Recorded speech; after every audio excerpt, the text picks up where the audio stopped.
Bonjour à toutes, bonjour à tous, bienvenue dans le débrief. Un sommet pas comme les autres à plusieurs niveaux. Ce 32e sommet arabe tenu la semaine dernière à Jeddah a singulièrement contrasté avec le sommet d'Alger du 1er novembre 2022. Autant la réunion d'Alger aura été boycottée par plusieurs dirigeants arabes de premier plan, autant celle d'Arabie Saoudite aura vu la présence de nombre de chefs d'État et de gouvernement. Il y aura eu la présence remarquée, très remarquée de Bachar al-Assad, réadmis au sein de la famille arabe après 11 ans d'absence, et aussi celle de l'Ukrainien Volodymyr Zelensky, venu en Arabie Saoudite juste après sa tournée européenne et juste avant de se rendre à Hiroshima pour le G7. Ce 32e sommet aura confirmé ce que le monde avait déjà constaté, en l'occurrence le déplacement du centre de gravité du monde arabe de la zone palestinienne au Golfe Persique et aussi l'affirmation, encore une fois, du prince héritier saoudien Mohammed Ben Salman comme game changer, le game étant bien entendu mondial. 6 ans après avoir été désigné prince héritier, MBS, comme on appelle Mohammed Ben Salman, s'impose comme étant un élément incontournable sur la scène internationale, un acteur majeur de ce nouveau Sud, ou Sud global, et l'homme insaisissable. Le voilà en effet qui reçoit le président ukrainien à la grande satisfaction de l'Occident, après avoir esquissé un rapprochement remarquable et remarqué avec Vladimir Poutine et Xi Jinping qui était à Pékin voici quelques mois, et après aussi avoir reçu Bachar al-Assad qui est l'allié de Moscou de Vladimir Poutine, donc insaisissable.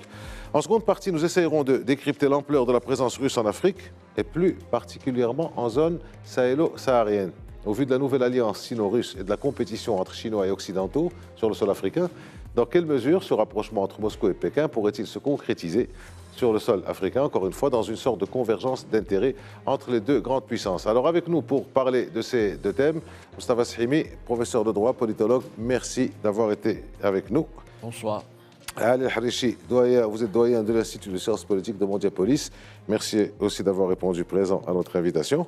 Bonsoir. Zakaria Abou-Dahab, bonsoir. Vous êtes professeur de relations internationales à l'Université Mohammed V de Rabat. Merci à vous aussi d'être avec nous ce soir. Merci à vous trois. On y va, on commence donc par le 32e sommet de la Ligue arabe qui s'est tenu à Jeddah la semaine dernière. Un sommet historique donc à plusieurs égards.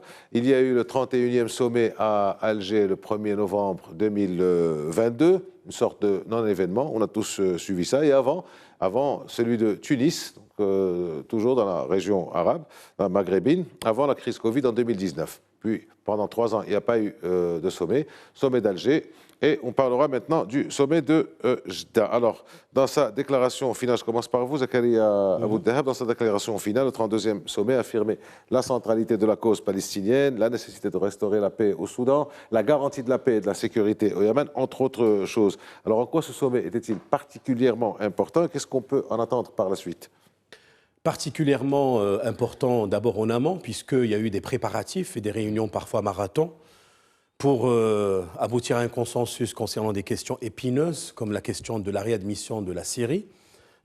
Il se tient à Jeddah, quand même, qui est une sorte de capitale symbolique. C'est le siège de l'OCI, l'Organisation de la coopération islamique.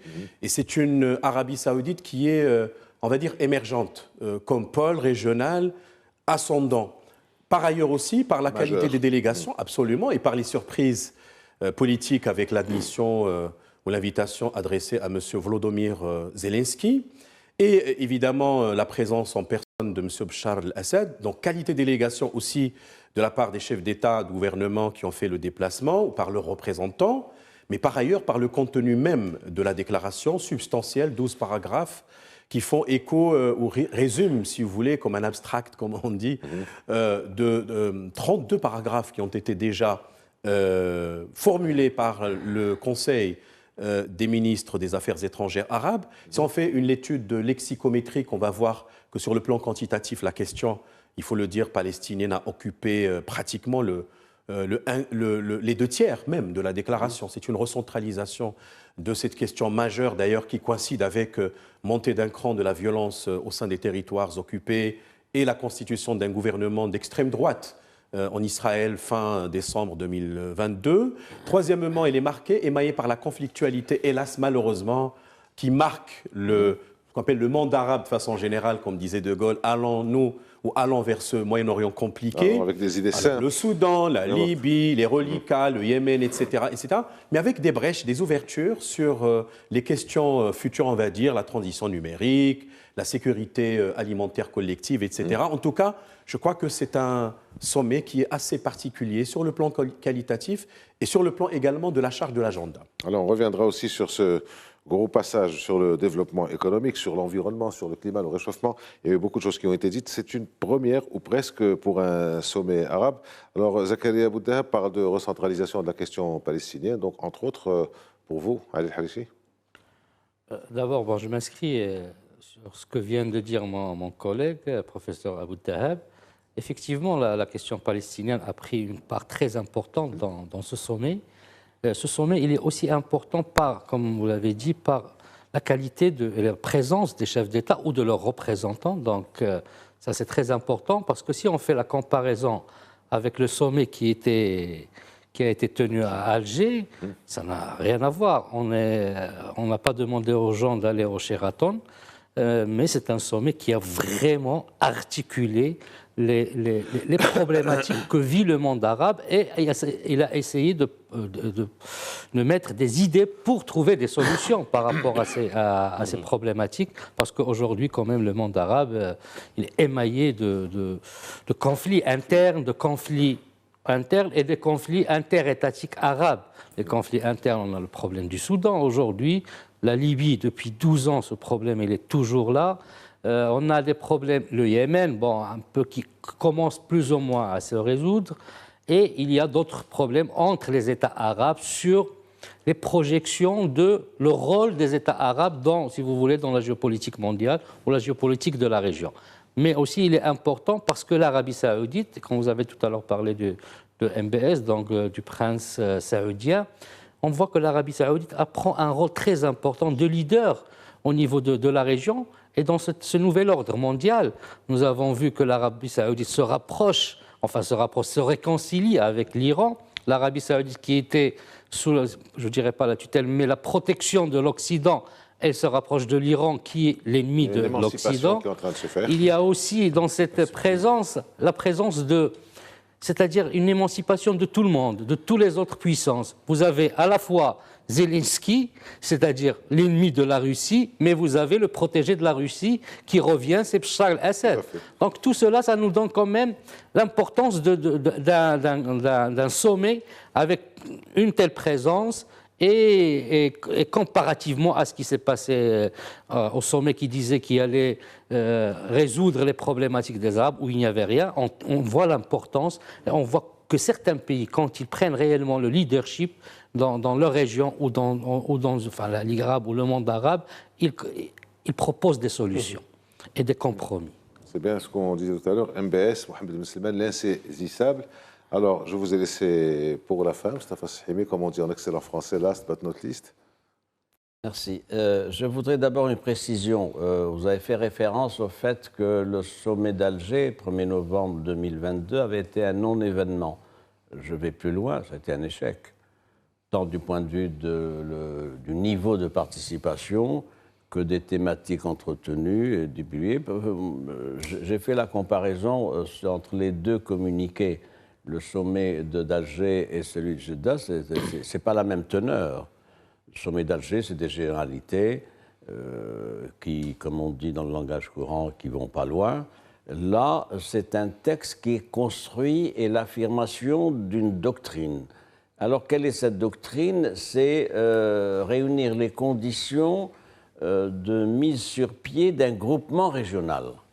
D'un groupement régional avec deux éléments liés entre eux d'ailleurs. Le premier élément, c'est le sommet, c'est un sommet arabe, bien sûr, tout le monde était présent, etc., sauf Mohamed Ben Ziyane, donc, qui s'est fait représenter par son vice-président. Ça, c'est à noter. Deuxièmement, pour ce qui est de la participation, donc tout le monde était là au complet, c'est intéressant, ce n'était pas le cas au sommet d'Alger, ni dans d'autres sommets aussi. Le deuxième élément, c'est qu'il y a eu une prise de conscience. Au niveau de MBS, Mohamed Sultan, qu'il faut passer, Ben Salman, qu'il faut passer à une autre phase des politiques arabes. Pourquoi? Je crois qu'il a compris deux choses, me semble-t-il, et je crois que ça peut aider à éclairer sa vision, parce qu'il a une vision. Ça donnera ce que ça donnera, mais il a une vision. La première, c'est qu'il a compris qu'il faut créer une région stabilisée et pacifiée. Sinon, les choses vont se détériorer et les pays arabes ne vont pas avancer. Deuxièmement, il se considère comme le porteur de ce projet pan-arabe. Au passage, d'ailleurs, je vous noterai le déclassement du président égyptien. C'est un phénomène que l'on a observé ces dernières années. La voix du président Sisi ne porte pas ou ne porte plus. Donc il y a là un passage de témoin forcé, si je puis dire, par le MBS, Mohammed Ben Salman, qui affiche donc beaucoup de volontarisme. Il y a un troisième élément à prendre en compte, c'est qu'il est lui-même en politique intérieure, il est inscrit dans un schéma de développement, la vision 2030. Il faut relire les objectifs qu'il s'est fixés dans cette vision, c'est de faire de l'Arabie saoudite un véritable pôle de développement. Et pour ça, il lui faut quoi? Il lui faut des investissements. Même si les ressources de l'Arabie saoudite ne sont pas suffisantes, mais il faut des investissements, il faut des partenariats, etc. Enfin, dernier point, il y a un contexte particulier par rapport au sommet d'Alger qui est tout à fait significatif. C'est quoi? C'est le processus de normalisation avec l'Iran, avec un accord signé le 10 mars dernier à Pékin, donc sous l'égide de la Chine, on y reviendra peut-être. Donc autant d'éléments qui conduisent donc à une situation de normalisation avec, sans guillemets, avec l'Iran. Le fait de prendre en compte un certain nombre de contentieux qui a été évoqué par mes collègues, etc. Le problème est de savoir qu'est-ce que ça va donner à terme, c'est une autre question. Dernière observation, la centralité de la question palestinienne, oui, dans le communiqué commun, mais c'est une rhétorique qui va se traduire par quelles mesures concrètes au moment où jamais la question palestinienne n'a été malmenée du fait de la politique du gouvernement israélien. Si vous le permettez, entrons dans les détails. Il est vrai qu'avec la vision 2030, avec la réconciliation avec l'Iran, le jeu d'équilibre et de balance entre la Chine, la Russie et le bloc occidental, le 32e sommet arabe, le prince héritier saoudien Mohammed Ben Salman gagne en épaisseur et en consistance. Il prend plus d'assurance en lui-même, il prend plus d'importance et d'espace aussi dans le monde arabe. Alors, Zakaria Abou Dahab, le retour de Bachar al-Assad au sein de la grande famille arabe, comment ça va se traduire? Ça a été remarqué, son discours aussi a été remarqué. Comment ça va se traduire sur cette fameuse scène moyen-orientale, la situation au Liban, les relations avec l'Iran, la triangulaire Damas, Riyad, Téhéran? Comment tout ça pourra se passer dans un proche avenir? Le lointain avenir, personne ne peut le savoir. Ça va tellement vite. C'est-à-dire ce que nous voyons plutôt devant nous, pour parler de la lisibilité, de l'intelligibilité des faits, ce sont des recompositions qui se font. Après que le monde arabe a subi des fissurations très profondes quand même, on parle des printemps arabes entre guillemets, à partir de 2010, décembre, à Tunis, et propagation des ondes qui ont impacté beaucoup de pays, dont d'ailleurs la Syrie. Maintenant, il s'agit un peu de reprendre un peu les éléments d'un puzzle dispersé et de recomposer, de reconstituer. Une vision peut-être qui anime M. Mohammed Ben Salman, c'est clair. Non seulement in situ, c'est-à-dire comment propulser l'Arabie saoudite au rang d'un pays peut-être développé, avancé, ça c'est une question interne, mais en même temps dans un Moyen-Orient qui est quand même très compliqué, comme on vient de le souligner, puisque l'environnement est hostile, ou les environnements pluriels, ça va de soi. C'est vrai que c'est une normalisation avec l'Iran, mais pour combien de temps? Les flux, les reflux, parfois le retour de la manivelle, etc. Est-ce que la trêve est une paix durable? Est-ce qu'on a enterré les haches de guerre? Ce n'est pas certain, c'est improbable d'ailleurs, pour parler comme Raymond Aron. Maintenant, pour la Syrie, c'est vrai, 11 ans, c'est assez. Ce qui étonne aussi, c'est qu'on a vu dans les années passées les échanges entre délégations saoudiennes au Conseil de sécurité et représentants syriens. Eh bien, à l'époque, c'était l'antagonisme déclaré. Et c'était d'ailleurs, il faut le dire, l'Arabie saoudite en 2011, au sein de la Ligue arabe, qui avait demandé aux pays arabes de retirer et de fermer leur représentation diplomatique au sein de Damas. Donc maintenant, nous sommes dans une phase d'un réalisme de bon aloi.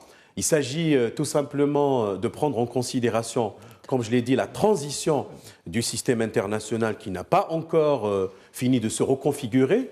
Et je crois que quand il y a des brèches ou des interstices dans le système international, on profite précisément de ces brèches pour replacer les éléments d'un échiquier. Nous sommes sur du sable mouvant. Donc ceci dit, c'est vrai, sur le plan psychologique, c'est intéressant de dire que au final, le monde arabe, même si l'appellation prête parfois à discussion, pour ne pas dire à confusion, mais en général, comme on dit, la profondeur géoculturelle, civilisationnelle, c'est Bilad Shem, il faut qu'on le reconnaisse.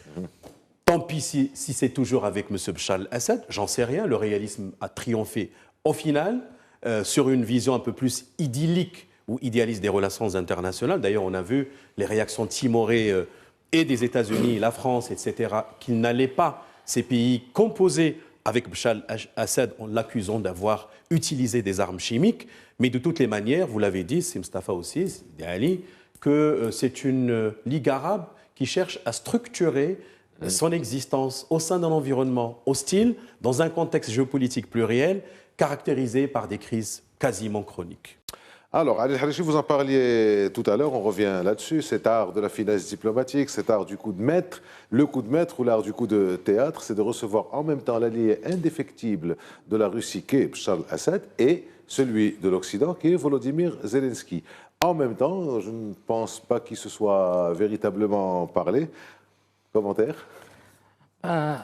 C'est l'art diplomatique. La diplomatie, c'est l'art du compromis. C'est vrai, là, vous avez les opposés. Déjà, pour parler quand on parle du régime syrien de Bachar el-Assad, on revient d'abord au régime al-Ba'ath, donc au père Hafez al-Assad, qui a été protégé tout le temps depuis qu'il est au pouvoir. Un coup d'État, je pense, c'est ça, sur son ami. Et depuis qu'il est au pouvoir, il a été protégé par l'Union soviétique. Le fils, puis il a été protégé par la Russie. Quand ce printemps, cette poudrière, moi je l'appelle la poudrière syrienne, est arrivée, malheureusement, je ne l'appelle pas un printemps arabe, cette poudrière, on a vu que la Russie a toujours été là, que ce soit au Conseil de sécurité, pour défendre le régime et puis les accusations qui ont été portées à l'encontre de ce régime par le fait qu'il a utilisé donc, des armes chimiques contre la population syrienne. Et nous avons de l'autre côté, on reçoit, pourquoi Volodymyr Zelensky, pourquoi on le reçoit dans le sommet de la Ligue arabe? Je comprends, il part au G7, il a fait un tour par le sommet de la Ligue arabe avant de passer à l'autre sommet. Il était en Europe avant.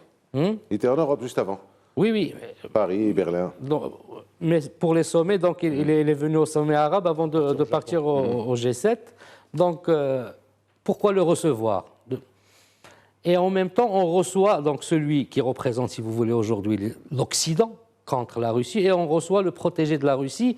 Et pour parler aussi de Bachar el-Assad, il faut dire que, moi je peux vous parler du Maroc, que le Maroc a posé des conditions pour que la Syrie puisse revenir à la Ligue arabe. Et ça, c'est ça ce qui est important. Si on compare par rapport au sommet précédent où on a interdit à l'Algérie parce que c'était eux qui voulaient ramener l'Assad, et on a vu que parmi les choses qui ont été demandées par le prince saoudien, et par, bien sûr, le Maroc, c'est le non-retour de la Syrie, sauf s'il y a des conditions. Maintenant, la Syrie, il revient avec des conditions, et le Maroc, il a quand même imposé ces conditions par le retour de la Syrie, parce qu'on connaît sa position, parfois, vis-à-vis du Maroc, et ça, on l'a vu même au niveau des Nations Unies, où vous avez parlé tout à l'heure de confrontation donc, verbale. Alors, cet art diplomatique fait que, parce qu'il faut voir l'Arabie saoudite dans l'ensemble. On a parlé de la réconciliation avec l'Iran pour combien de temps, mais c'est la Chine qui fait la réconciliation. On a vu le cas de l'Arabie saoudite avec Biden, le président américain, quand il lui a demandé donc, de baisser la production pétrolière, ils ont refusé. Donc, D'augmenter. d'augmenter. Donc, quand vous parlez je ne dirais pas marionnettiste, mais il tire des ficelles, il essaye d'avoir certaines ficelles de master of game, de quelqu'un qui essaye de diriger le jeu. Il joue bien, parce que quand on voit le sommet en général, tous les commentaires, tous les observateurs sont sortis avec ce sommet-là de la Ligue arabe était quand même très important, avec des recommandations très importantes. Et puis, le retour de la Syrie, comme disait Bilal Cham, c'est très important. Et on a oublié autre chose, la Turquie. La Turquie, parce qu'on sait, on connaît les conflits, la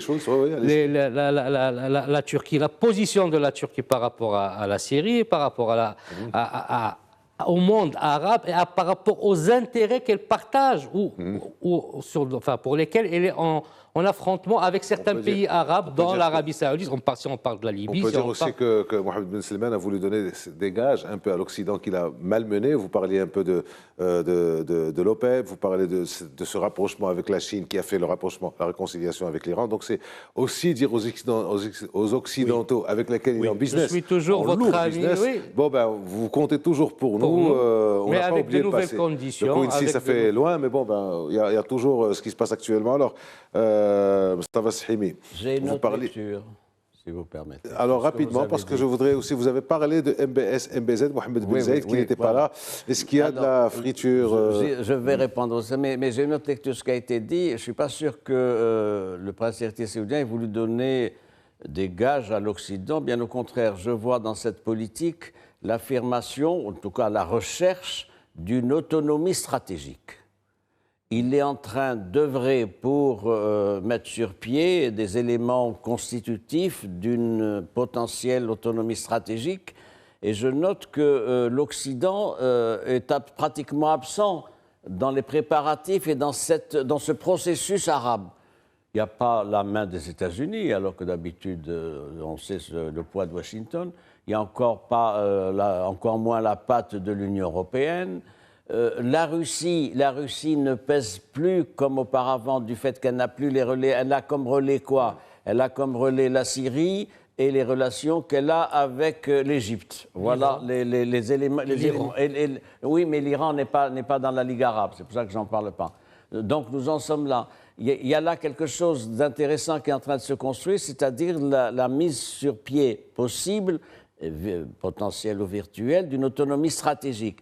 Et c'est quelque chose qui se fait en dehors des Occidentaux et en dehors des grandes puissances. Alors, puisque vous parlez d'autonomie stratégique, Mustafa Shimi, dans le temps, quand Mohammed Ben Salman est devenu prince héritier, avant il était ministre, donc il était membre du gouvernement, on disait que Mohammed Ben Zayed était quelque part son mentor. Il y avait les deux MBS, MBZ. MBZ était le mentor, aurait été le mentor de MBS. Or là, le fait qu'ils ne viennent pas à ce sommet, juste à côté, ils sont alliés ou ils ont été alliés au Yémen. Au Soudan, c'est pas très clair. Est-ce qu'on peut considérer qu'il y a aussi cette émancipation du Saoudien par rapport à l'Émirati? Oui, sans doute. Au départ, il y a une dizaine d'années, quand MBS avait 10 ans de moins, donc évidemment, il n'avait pas beaucoup d'expérience des affaires publiques et encore moins des questions internationales. C'est quelqu'un qui n'a pas fait d'études à l'étranger. C'est un pur produit du système éducatif saoudien. Et oui, donc ça donne un univers politique et diplomatique différent des autres qui ont fait les académies militaires anglaises, les États-Unis, etc. Deuxième point, pour ce qui est des relations entre MBS et MBZ, Mohammed Ben Salman et Mohammed Ben Zayed. Bien sûr, il y a une différence d'âge. Il y a une différence d'âge, et donc forcément, Ben Zayed avait de l'ascendant. Forcément, c'était pratiquement une génération de plus, il avait une expérience, etc. Maintenant, ça a évolué du fait de l'affirmation du pouvoir de fait maintenant de MBS et du fait que MBS va au-delà de la simple gestion de la diplomatie saoudienne. Il a une vision régionale de regroupement comme pôle dans la région et en même temps d'autonomisation, distanciation par rapport aux États-Unis. Dernier point, il y a la rivalité. il y a la rivalité entre deux modèles de société. Le modèle des Émirats est un modèle tout à fait particulier dans cet espace-là. Ça implique de modernité à tous égards, ce qui n'est pas le cas forcément encore de l'Arabie saoudite. Donc en un mot, Zakaria Abou Dahab, ou en deux pour être précis, MBS, le game changer. Alors, deux choses essentielles. Il n'aurait pas agi de la sorte si il n'y avait pas des possibilités offertes par, on va dire, le système international. Et ça me rappelle un peu, je pense à Ali Buzan, qui avait un peu systématisé en parlant de la puissance structurelle, c'est-à-dire cette part de pouvoir qui est engrangée à la suite de la configuration du système actuel. La guerre en Ukraine, post-Covid, changement climatique, dérèglement climatique. Ce sont des créneaux, des opportunités. Exactement. Donc on dit l'agence et l'acteur, ou l'acteur et le système pour parler comme Michel Crozier. Et c'est un personnage qui est intéressant aussi. Je pense qu'il a fait ses preuves déjà auparavant quand il était ministre de la Défense. Et 2015, opération Asifat al-Hazm. D'ailleurs, au Yémen, c'était l'idée par lui. D'ailleurs, le Maroc, à l'époque, y avait contribué. Il y a même constitution par la suite de pôle de think tank. Donc il a une vision, ça c'est clair. Il l'affirme, il l'assume. Mais l'Arabie saoudite, il faut le dire, déjà assumé ce rôle traditionnellement au sein de la Ligue arabe et au sein de l'OCI. Vous savez, ça me rappelle l'ouvrage de The Clash of Civilizations de Samuel Inchek. Donc vous allez me dire, mais quel est le lien? En fait, quand il a cogité sur quel est cet État phare au niveau du monde arabe qui est en mesure peut-être de jouer un rôle de propulseur, pour ne pas dire de leader, il a fait allusion à l'Arabie saoudite, sachant bien qu'il avait dit... À cause des lieux saints. Voilà, en raison des lieux saints. Voilà le capital de légitimité. Et la centralité, etc. Mais en même temps, il disait qu'il lui manquait beaucoup de choses, beaucoup d'atouts. Et puis il a switché vers la Turquie. Mais la Turquie, on le sait, la politique de zéro problème avec le voisinage, ce qu'on appelle la profondeur géostratégique. Donc ce qui fait, c'est vrai, aujourd'hui, nous sommes dans, comme on l'a dit la dernière fois, dans un remue-ménage ou remue-ménage sur le plan géopolitique du sable mouvement. Donc ça crée de nouvelles polarisations. Et puis parlons aussi du Maroc, ça nous intéresse beaucoup. Lui, il sait bien on va y arriver au Maroc et mettre le curseur. Pour terminer sur MBS, sur Mohamed Ben Salman, on peut dire qu'il a eu des débuts, depuis qu'il était ministre de la Défense en 2015, un peu viril, un peu martiaux. Et qu'actuellement, c'est plus en douceur, c'est plus en rondeur, c'est plus dans l'économie, c'est beaucoup plus soft. La première partie est déjà terminée. On se retrouve dans quelques secondes et vous aurez droit à la parole en premier à Ali El-Harichi. A tout de suite.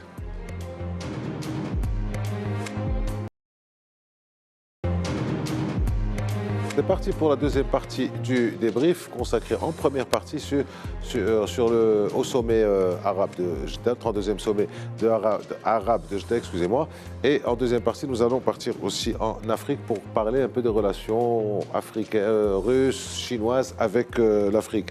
Pour celles et ceux qui nous rejoignent, nous en parlons avec Zakaria Abou Dahab, Ali El-Harichi et Mustafa Shimi. Ali El-Harichi, juste avant la pause, et je m'en excuse, encore une fois, j'ai été obligé de vous couper un peu brutalement, vous dire on vous se retrouve en deuxième partie. Je vous avais promis la parole en début de deuxième partie. Vous l'avez, pour revenir sur la question du game changer de MBS, Mohamed Ben Salman. Oui, juste parce que quand vous avez fait la comparaison avec Mohamed Ben Zayed, il y a aussi le modernisme et la modernité il y a un virage dans la vie, je ne dirais pas religieuse, mais dans l'orthodoxie qui est en Arabie saoudite.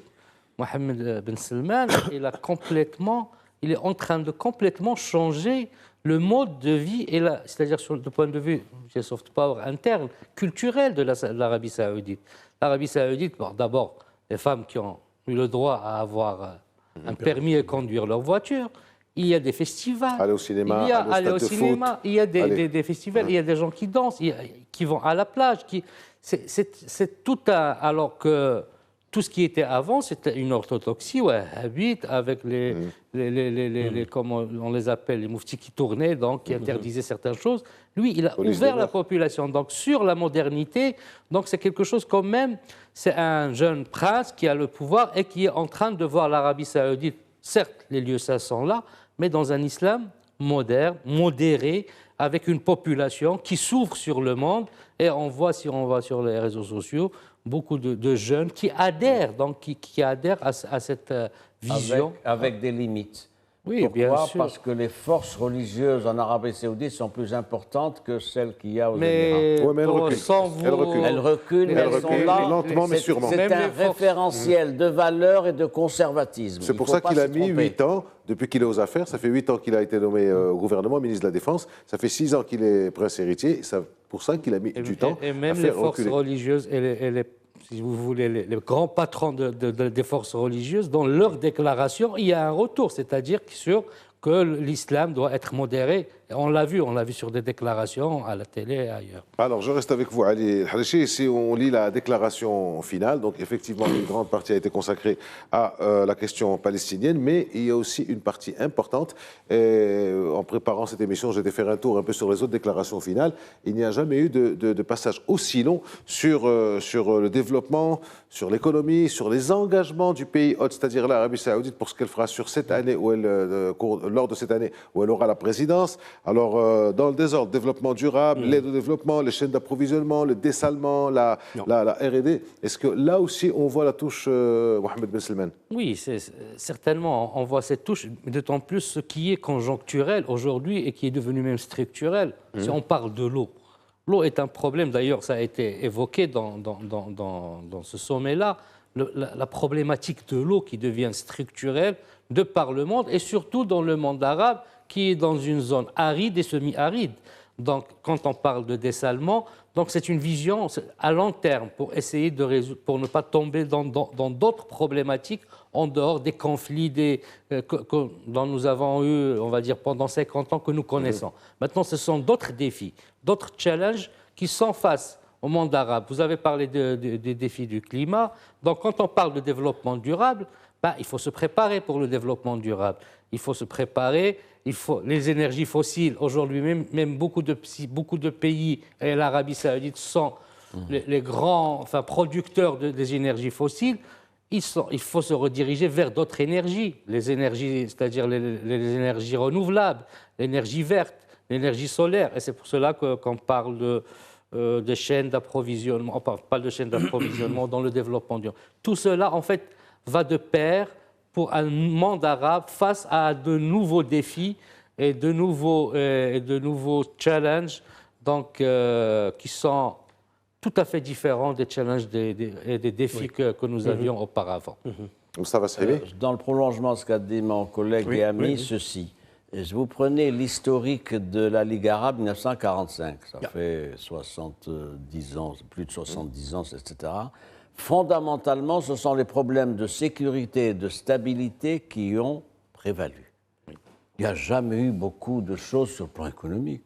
Tout ce qui s'est passé au sommet de la Ligue arabe, c'était des affrontements, des crises, des déstabilisations, des régimes, des coups d'État, etc. Je pense que la césure est intéressante aujourd'hui. C'est la première fois que dans un sommet arabe, le primat est accordé aussi à côté de la politique et de la normalisation, au développement économique, et je crois que c'est extrêmement important à tous égards, notamment dans les domaines que vous avez évoqués. Juste pour rappel, en 2018, c'était le sommet c'était un Nouakchott de mémoire, Oui, et il y avait eu une lettre 2018. royale de Sa Majesté Mohamed VI qui était revenue sur ça, c'est-à-dire il est temps de commencer à travailler, de sortir un peu des différents doctrines sécuritaires, politiques, et c'était des mots qui étaient durs, des sommets qui ne servent à rien. Bon, là maintenant, on est un peu dans le développement économique, c'était de mémoire, c'était juste pour rappel. Zakaria Boutahab, un commentaire? Rapidement, dans la suite de ce que mes collègues ont dit auparavant, il ne faut pas oublier que c'était Aboul Ghaith, qui est le secrétaire général de la Ligue arabe, dans la conférence de presse à l'issue du sommet, avait rappelé que la Ligue arabe cherchait depuis quelques années à activer l'approche dite inclusive. Et c'est dans le sens où ce sont des aspirations, c'est un peu incantatoire parfois. Le peuple, les populations arabes puissent avoir droit de cité au sein de cette ligue et au final, pour que également les déclarations ne soient pas out, un peu tangentes, qui correspondent plus ou moins, toute proportion gardée, à leurs aspirations. Donc il y a une démarche volontariste qui consiste à inclure par dose homéopathique des thématiques citoyennes, opérationnelles, pratiques, changement climatique, la sécurité alimentaire collective, ça intéresse tout le monde, etc. Deuxième aspect, il ne faut pas oublier que la Ligue arabe est une sorte de nébuleuse comme organisation. On peut parler de l'Organisation arabe du développement administratif. On peut parler du Conseil économique et social. Dès 1997, avait retenu le principe de création d'une zone de libre-échange arabe, qui n'est pas très opérationnelle. Il y a 18 ou 19 pays qui l'ont signé, mais elle n'est pas encore actée définitivement. On peut citer, par extension, les institutions un peu connexes. L'ICESCO, par exemple, mais c'est islamique, c'est l'Organisation islamique pour l'éducation, la science et la culture, etc., etc. Ça donne, à mon sens, un contenu sociologique pratique au travail de la Ligue arabe. Et comme vous l'avez dit successivement, vous aussi, c'est Aziz, sortir de la conflictualité. Il n'y a pas que ça. Il y a la question palestinienne, etc. Mais il y a également un agenda qui devrait être, à mon sens, accordé avec les aspirations des populations arabes, notamment les jeunes, les femmes, etc. etc. C'est important. C'était le message du roi donc en 2018. Alors, Moustapha Shimi, nous sommes au Maroc. Quels sont les gains du Maroc dans ce sommet, pour ce sommet? Écoutez, à un premier niveau d'analyse, on peut observer que le Maroc n'était pas en première ligne. Sa Majesté le roi ne s'est pas rendu au sommet. C'est un acte. Bien. Deuxième élément, c'était le ministre des Affaires étrangères qui était présent. Moulay Rachid aussi. Oui, j'y venais. Ministre des Affaires étrangères au niveau de la conférence ministérielle, plus son Altesse royale, le prince Moulay Rachid. Troisième élément, il n'y a pas eu de discours. Il n'y a pas eu un discours officiel de Sa Majesté le Roi adressé au sommet. Ça n'est pas neutre. Ouais. Donc, c'est des éléments cumulatifs. Vous savez, on a beaucoup cherché, vous et moi, je le sais, le discours, il y avait ce qu'a déclaré le ministre des Affaires étrangères à ce sujet, en disant que le Maroc s'installait, adhérait à un consensus pour ce qui est de la Syrie, mais j'allais dire consensus en traînant les pieds, si je puis dire, parce qu'il faudra bien que la Syrie respecte les engagements qu'elle a pris, notamment le principe de non-soutien des éléments armés, etc. C'est dans le texte du communiqué commun. Et puis, dernier point, le Maroc me paraît être, dans cette approche-là, un marathonien. Il y a les sprinteurs du 100 mètres et les marathoniens. Le Maroc, il a un couloir. L'endurance. Le temps long. Oui, le temps long. Le temps. Ce n'est pas simplement le temps long marzénien que nous connaissons, mais le temps long diplomatique. Diplomatique et géopolitique. Oui. Le Maroc, il est dans un couloir. Il a défini une doctrine qui est connue. Et les uns et les autres savent comment elle est appliquée, cette doctrine, c'est-à-dire un certain nombre de conditions, de paramètres, etc., notamment la question nationale, etc., je ne reviens pas. Et donc, il est en veille par rapport à ce processus en pointillé qui est en train de se faire, il est attentif, mais c'est une veille en même temps pour voir si ça donne des résultats parfaits, si ça ne donne pas des résultats, le Maroc sera à l'aise, parce qu'il n'aura pas le passif des initiatives des uns et des autres et des déclarations de MBS et autres. Ali Harichi, les gains du Maroc, qu'est-ce qu'il a engrangé? C'est vrai qu'on a rappelé l'intégrité territoriale, c'est vrai qu'on a rappelé aussi le rôle du comité al-Quds, du Beit Mal al-Quds, c'est vrai qu'on s'est félicité, salué la réunion de la Banque mondiale du FMI à la fin d'année, un événement qui ne s'est pas encore tenu, ce qui est assez inédit. Le Maroc, comme vous avez dit, il est en veille, on va dire en veille stratégique. Et le Maroc, moi, je pense, ce qu'il a gagné, parce que tout à l'heure, quand vous avez rappelé le discours du roi donc, en 2018, et qui avait dit, pourquoi toujours ces sommets si il y a toujours des conflits? Il n'y a rien qui en sort de concret. Il y a d'autres défis. Absolument. Donc voilà les gains du Maroc, voilà le temps long. Voilà que les sommets, ou ce sommet de la Ligue arabe, qui commence à s'inscrire parfois sur des visions stratégiques du monde de demain, de ce nouvel ordre mondial. Le Maroc, pour moi, le retour de la Syrie, en fait, c'est la continuité. La Syrie n'a pas pu retourner chez ses amis algériens à Alger. Elle revient en Arabie Saoudite avec des conditions qu'elle doit respecter, puisque dans la déclaration, on parle c'est-à-dire pas ingérence dans les affaires internes des autres États. Donc, la présence du Maroc, elle est toujours très importante et les intérêts du Maroc ne sont pas touchés. C'est-à-dire ils sont protégés par le sommet de la Ligue arabe, par la déclaration. Vous avez cité tout à l'heure, donc, que ce soit avec le Quds ou que ce soit, pour l'intégrité territoriale. Donc, et il faut toujours rappeler que les États arabes, l'ensemble des États arabes, en dehors du voisin de l'Est et un autre voisin, mais qui est dans une zone grise, ne reconnaissent pas les séparatistes. C'est très important. Donc, le prince héritier, si vous le permettez en complément, il est garant. Il est garant de la bonne exécution des décisions prises dans le communiqué final. On peut lui faire confiance sur sa garantie. Garantie que ne pouvait pas donner le président Tebboune au précédent sommet. Ça lui aurait été difficile. En plus, ce que mes collègues ont avancé, c'était intéressant. Et le tableau peint par notre ami Sim Stafa, il est très créatif. D'abord, il y a des considérations également de troïka, entre guillemets, puisque le Maroc est cité comme un pays qui va se coaliser avec d'autres au niveau de la Ligue arabe pour soutenir une pleine candidature de la Palestine au sein des Nations unies, de l'ONU. Ça, c'est important. Le dossier libyen a été rappelé et les efforts constants fournis par le Maroc pour aboutir à une solution entre les Libyens. D'ailleurs, il y a 2 jours ou quelques jours, on avait abrité à Rabat, à Srerat, je crois, le 6, c'est-à-dire le représentant du Conseil de transition, les représentants de la Chambre des députés. Troisièmement, consolidation de son statut au sein du comité Al-Quds et par ailleurs, acceptation d'augmenter la part du Maroc pour soutenir les efforts financiers, qui, plus est, le Maroc paye plus. Autre chose, il y a le multilatéral, le régional, il y a le bilatéral. Donc, parallèlement, il y a eu des réunions en tête-à-tête entre responsables marocains et d'autres pays arabes pour consolider les relations bilatérales. Et au-delà de ça, c'est vrai qu'il y a des lunettes à travers lesquelles le Maroc jauge, si vous voulez, ses sommets. Parce que pour lui, c'est vrai, à un moment donné, il faut être sage. Il est sage constamment. Et parfois, il faut agir de concert et de façon anticipée. On peut imaginer, dans d'autres réunions subséquentes, un dossier marocain qui va être traité de façon agissante cette fois-ci, pour recueillir un soutien stratégique de la part des pays arabes. Vous savez, donc parfois, on fait un peu un profil bas, mais il est volontaire, d'accord ? L'objectif, c'est de maximiser un peu les gains potentiels. On n'en est pas moins là. Venir après. Ça, voilà. c'est une lecture. Vous avez remarqué en 10 secondes l'absence totale du président tunisien, que personne n'a écouté, et qui n'a pas eu droit à quelques dépêches de presse, etc., alors qu'il était là-bas. C'était un sommet sérieux.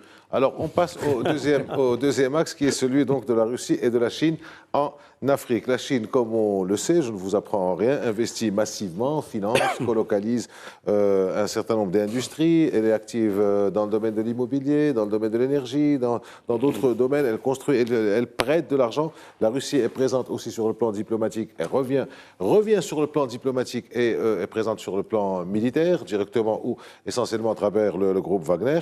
Une récente étude de Zakaria Aboudahab du think tank américain Atlantic Council montre le creusement des écarts qu'il y a entre la Chine d'un côté, le bloc occidental de l'autre. La Chine dépasse, en matière d'échange commercial, a dépassé les États-Unis en 2008-2009, juste après la grande crise.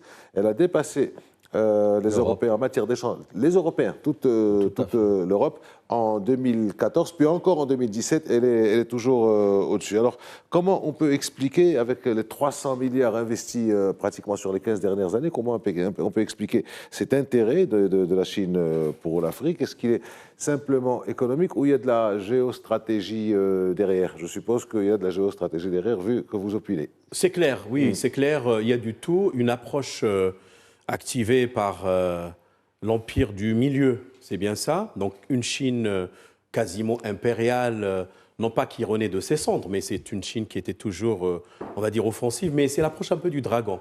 Je note juridiquement que la Chine se considère toujours comme étant un pays en développement. Oui.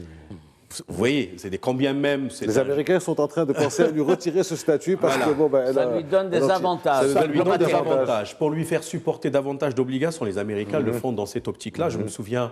Quand la Chine est revenue à l'OMC, c'était membre fondateur. Oui, c'est assez paradoxal. Elle brigue la première position mondiale, mais elle vous dit je suis toujours un pays en développement. C'est-à-dire que ce sont les méthodes de travail au sein des Nations Unies. C'est l'autosélection au Conseil économique et social, qui est composé de 54 membres. C'est-à-dire pour les pays les moins avancés, c'est l'autosélection. Vous choisissez. La Chine a fondé le G77. Elle était présente en 64 au moment de la création de la CNUSED à Genève, la conférence des Nations Unies pour le commerce et le développement. Chose importante, la Chine ne discute pas droits de l'homme, gouvernance, bonne gouvernance, etc. Non.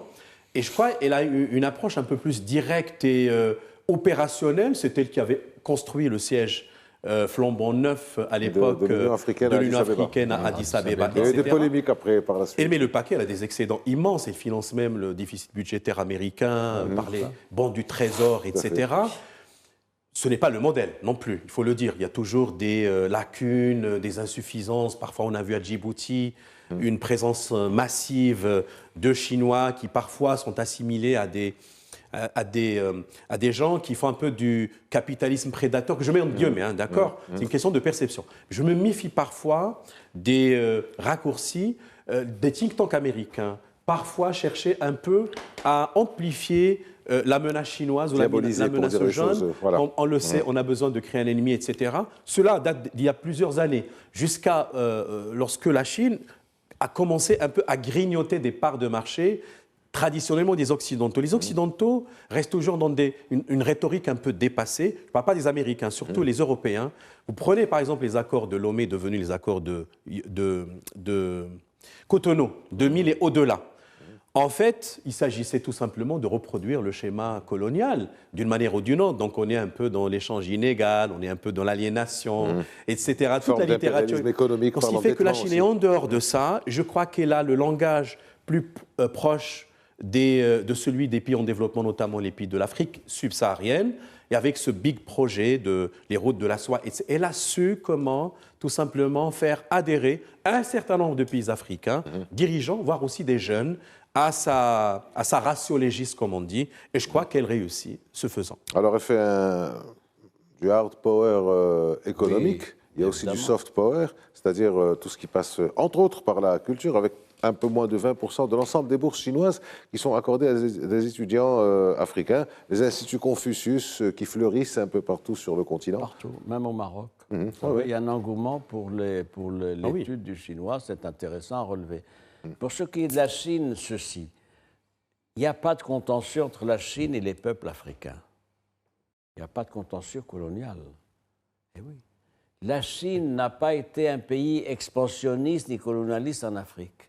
Et donc, l'esprit des Africains est débarrassé de tout préjugé à cet égard. Je dirais même plus, c'est qu'à la fin du 19e siècle, il y a eu les deux, les Africains et les Chinois, ont eu à connaître un peu les affres de l'entrisme sous différentes manières occidentales, européennes. Il y a quelque chose de partagé dans les valeurs, plus encore peut-être dans le ressenti à l'égard de l'Occident. C'est au niveau du ressenti. Deuxième point, les Chinois ne viennent pas mettre en avant, ça a été dit, un modèle de gouvernance, un modèle démocratique. Ils considèrent que chaque peuple est souverain. Ce principe de souveraineté, ils sont très attachés à la souveraineté et que c'est à chaque pays à définir les formes d'organisation de ces institutions. À la différence des Européens et des Américains qui sont volontiers donneurs de leçons et péremptoires. Troisième point, c'est le commerce. Le commerce et les investissements. La politique chinoise en Afrique est une politique de commerce, de soutien, d'aide, etc. On a vu tous les grands travaux qui ont été faits en Afrique, ailleurs, même à Rabat, dans les années 60, le stade Moulay Abdallah a été fait par des Chinois et d'autres opérations partout. Et donc ça, c'est extrêmement intéressant. La Chine offre des conditions financières extrêmement intéressantes. Et puis, dernier point, la présence chinoise et des Chinois, elles sont extrêmement discrètes dans le champ politique national, à la différence des Européens, des Occidentaux, qui sont volontiers démonstratifs, paternalistes, etc. Il n'y a jamais eu de problème entre les peuples africains dans le vécu quotidien des peuples africains et des Chinois, des communautés chinoises qui sont communautaristes, qui sont autoritaires, qui respectent un certain nombre de codes de bonne éducation. Donc, il y a de l'avenir pour ce qui est de la coopération entre la Chine et l'Afrique. On n'en doute pas un seul instant, Moustapha Sahimi. Alors, Ali El-Harichi, il y a eu un sommet USA-Afrique ou Afrique-USA en décembre 22 où il y avait une promesse de 50 ou 55 milliards de dollars. Lors du dernier sommet en début 22, c'était le Global Gateway de l'Union européenne avec 150 milliards promis Mais sur les 15 dernières années, c'est 300 milliards qui ont été posés par les Chinois. Donc il y a une concurrence, il y a une compétition, si vous voulez, entre le bloc occidental et les Chinois d'un côté. Les Russes, on y arrive. Les Russes sont présents par leur milice Wagner. Est-ce qu'on peut considérer qu'il peut y avoir, d'une manière ou d'une autre, une sorte de rapprochement entre les deux pays qui sont dans le collimateur occidental, si pour appeler les choses par leur nom, et ou des investissements chinois qui sont fortement concurrencés par les Occidentaux, mais qui ne sont pas sécurisés, pourraient être éventuellement sécurisés par Wagner ou par d'autres. Est-ce que vous pensez que cette configuration pourrait avoir lieu un jour ou l'autre, ou alors c'est de la fiction, tout simplement? C'est un parallélisme. Ce n'est pas alors, une convergence objective. La question était posée à Ali Harisha, après, vous réagissez. Mais je prends la parole. Ouais. Oh, je sais, vous l'avez fait. Alors, avec le respect de mon ancien, quand vous parlez de la Chine qui ne fait pas de conquête, non, la Chine fait la conquête économique. La Chine est un conquérant économique de l'Afrique. La Chine, elle vient parce qu'elle a des intérêts en Afrique. La Chine a conquis, vous avez parlé du Djibouti, et on parle presque d'une colonisation. Il a pris, pour le port du Djibouti, c'était pour une dette de 25 ans, maintenant ça va vers un siècle. Donc la Chine est un conquérant économique qui est en train, pour ses rôles de soie, pour ses marchés, c'est vrai qu'il essaie de développer ces pays parce qu'il développe un marché. Il faut que ces pays-là soient développés, qu'il y ait des consommateurs pour la marchandise chinoise. Donc c'est un conquérant économique. Aujourd'hui, quand on est un conquérant économique, bien sûr, il faut protéger. Pour répondre à votre question, est-ce que la Russie va jouer le rôle avec Wagner, puisque vous avez parlé de Wagner? Je pense que les Chinois se sont très développés militairement. Et là, en parlant de Djibouti, d'abord, ils contrôlent, ils sont présents à ce niveau-là. Peut-être qu'ils feront, puisque des alliances avec la Russie, si l'intérêt de la Chine est avec la Russie, tant qu'il est là. Autre chose, la Russie aussi, elle est présente militairement, mais elle est présente, elle essaie de trouver des points d'ancrage, c'est-à-dire pour tout ce qui est économique. Il y a eu aussi le sommet, si vous vous rappelez, Afrique-Russie, qui s'était passé en 2019. à Sochi. Et il y en a un qui est prévu d'ailleurs, je ne sais pas s'il va vraiment se tenir, mais qui est prévu dans quelques semaines. Pour parler de l'Occident, vous avez parlé des États-Unis. Oui, mais les États-Unis n'ont pas colonisé l'Afrique. Donc, peut-être les Européens, nous en Afrique, on a un antécédent avec les Européens, mais pas avec les Américains. Alors, on laisse l'Occident. Oui, on laisse le dernier mot à Mustafa Sahimi qui voulait intervenir et qui interviendra finalement. Pour dire ceci, c'est que nous, au Maroc, et nous, Africains et Maghrébins, nous sommes confrontés à une accélération de la recomposition géopolitique, géostratégique. Et donc, il faut prendre le temps de réfléchir à cela et de s'adapter, et d'adapter la diplomatie à tous ces paramètres qui sont cumulatifs et qui ne sont pas maîtrisables. Ce qui se passe au Moyen-Orient est intéressant. Ce qui se passe entre l'Ukraine et la Russie, c'est tout aussi préoccupant. Et l'idée, c'est de faire prévaloir enfin un projet maghrébin, mais c'est un vœu pieux en l'état, mais surtout un projet africain dans le cadre des résolutions qui étaient adoptées par les conseils, notamment de l'UA. C'est fini pour cette émission. On a fait un retour sur le 32e sommet arabe et sur la Russie-Chine en Afrique pour faire un néologisme. Merci à vous, Mustafa Sahimi. Merci à Ali Harishi. Merci Zakaria Abou Dahab. Merci d'avoir été avec nous, de nous avoir suivis. À la semaine prochaine.